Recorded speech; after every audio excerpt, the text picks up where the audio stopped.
Trading জগতে বেশিরভাগ মানুষ কেন টাকা হারায়? ব্যাপারটা কি শুধুই ভাগ্য, নাকি এর পিছনে এমন কোনো খেলা চলছে যা আমরা সাধারণ ট্রেডাররা দেখতেই পাই না? চলুন আজকের এই বিশ্লেষণে আমরা ঠিক এই কাঠামোগত বাস্তবতার গভীরে যাই। তো আলোচনাটা শুরু করা যাক একজন অভিজ্ঞ ট্রেডারের একটা বেশ কড়া সতর্কবার্তা দিয়ে। মানে সোশ্যাল মিডিয়া খুললেই ট্রেডিংয়ের যে একটা গ্ল্যামারাস ছবি দেখা যায়, যেখানে সবাই শুধু টাকা বানাচ্ছে, উনি বলছেন ওটার প্রায় পুরোটাই আসলে একটা মায়া। ট্রেডিং জগতে একটা বেশ নির্মম নিয়ম চালু আছে। মানে এটা একটা কথার কথা, কিন্তু ভীষণ সত্যি। সেই নিয়মের প্রথম সংখ্যাটা হলো ৯০%। আর নিয়মটার দ্বিতীয় সংখ্যাটাও, হ্যাঁ ঠিকই ধরেছেন, সেটাও ৯০%। এবং শেষে এই পুরো সমীকরণে যোগ হয় একটা সময়সীমা, মাত্র ৯০ দিন। এই তিনটা সংখ্যা মিলেই তৈরি হয়েছে বিখ্যাত 90-90-90 রুল। এটা ট্রেডিং ইন্ডাস্ট্রিতে খুব প্রচলিত একটা কথা। মানে হলো ৯০% নতুন ট্রেডার তাদের ট্রেডিং শুরুর প্রথম ৯০ দিনের মধ্যেই তাদের মূলধনের প্রায় ৯০%ই হারিয়ে ফেলে। ভাবা যায়? কিন্তু আসল প্রশ্নটা হলো কেন? কেন এটা এতবার ঘটে? চলুন এই বিশ্লেষণটিতে ঠিক এই প্রশ্নটারই উত্তর খোঁজার চেষ্টা করা যাক। আচ্ছা, তাহলে প্রথম কারণটার দিকে নজর দেয়া যাক, আর সেটা হলো হাই ফ্রিকোয়েন্সি ট্রেডিং বা HFT এর খেলা। এই হাই ফ্রিকোয়েন্সি ট্রেডিং বা এইচএফটি জিনিসটা কি? সোজা কথায় এটা এমন একটা সিস্টেম যেখানে সুপার সফিস্টিকেটেড অ্যালগোরিদম আর লাইটনিং ফাস্ট কম্পিউটার ব্যবহার করে ১ সেকেন্ডেরও কম সময়ে হাজার হাজার ট্রেড করা হয়। এটা এখন মার্কেটের একটা ওমঝম বড় শক্তি। আর গতির এই খেলায় জেতার জন্য এইচএফটি ফার্মগুলো কি করে জানেন? তারা তাদের সার্ভারগুলো একেবারে স্টক এক্সচেঞ্জের সার্ভারের পাশেই বসিয়ে দেয়। এতে তারা কয়েক মাইক্রোসেকেন্ডের একটা বিশাল সুবিধা পেয়ে যায়, যা আমাদের মতো সাধারণ ট্রেডারদের পক্ষে পাওয়া এক কথায় অসম্ভব। এখন এইচএফটির যে শুধু খারাপ দিক আছে তা নয়, এটা মার্কেটে লিকুইডিটি বা তারল্য বাড়ায়, যা ভালো। কিন্তু এর সবচেয়ে বড় সমস্যা হলো এটা একটা মারাত্মক অসম খেলার মাঠ তৈরি করে। এদের কিছু প্রেডেটরি স্ট্র্যাটেজি আছে যা ছোট ইনভেস্টরদের জন্য বিশাল ঝুঁকি তৈরি করে আর বাজারকেও বেশ অস্থিতিশীল করে তুলতে পারে। এই ব্যাপারটা পরিস্থিতিটাকে খুব ভালোভাবে বুঝিয়ে দেয়। একটা দারুণ উপমা আছে। বলা হয় এ ধরনের মার্কেটে সাধারণ ট্রেডাররা আসলে ট্রেড করছে না, তারা যেন একটা চলন্ত স্টিম রোলারের সামনে থেকে পয়সা কুড়াচ্ছে। মানে ঝুঁকিটা অসম্ভব, কিন্তু তার তুলনায় লাভ কিছুই না।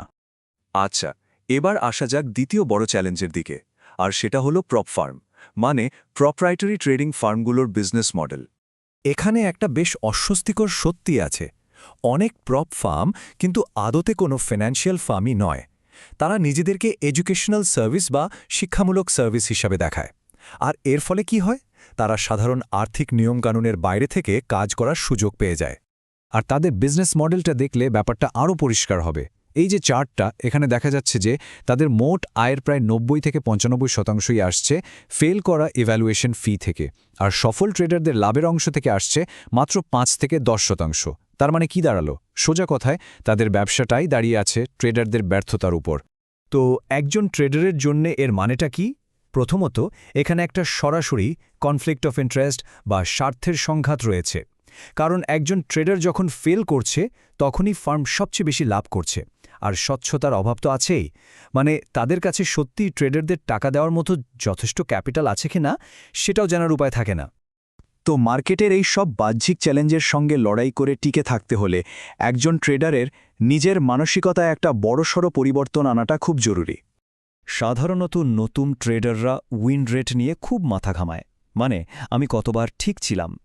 কিন্তু প্রফেশনাল ট্রেডাররা ফোকাস করে এক্সপেক্টেন্সির ওপর।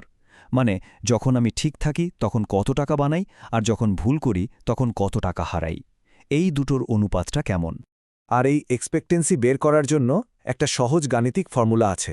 এটা হলো জেতার সম্ভাবনাকে গড় লাভ দিয়ে গুণ বিয়োগ হারার সম্ভাবনাকে গড় ক্ষতি দিয়ে গুণ। এই হিসাবের ফল যদি পজিটিভ আসে, তার মানে হলো আপনার স্ট্র্যাটেজিটা লম্বা সময় লাভজনক হবে। ব্যাপারটা একটা উদাহরণ দিয়ে বোঝা যাক।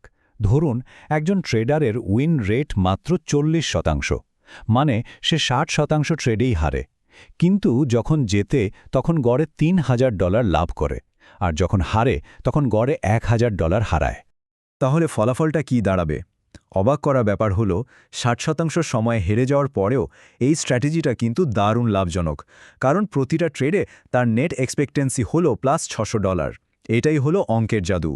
তাহলে প্রশ্ন আসতেই পারে, মার্কেটের এই সব লুকানো খেলার মধ্যে একজন সাধারণ ট্রেডার কিভাবে নিজেকে সামলাবে, কিভাবে সে এই আধুনিক মার্কেটটা ন্যাভিগেট করবে?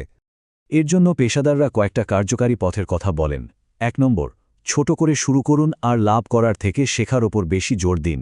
2 নম্বর, প্রত্যেকটা ট্রেডে ঢোকার আগে নিজের রিস্ক, টার্গেট আর স্টপ লস ঠিক করে একটা প্ল্যান বানিয়ে নিন। 3 নম্বর, আবেগকে কন্ট্রোলে রাখুন। লসকে ব্যক্তিগত ব্যর্থতা হিসেবে না দেখে এটাকে ব্যবসার একটা স্বাভাবিক খরচ হিসেবে ভাবুন।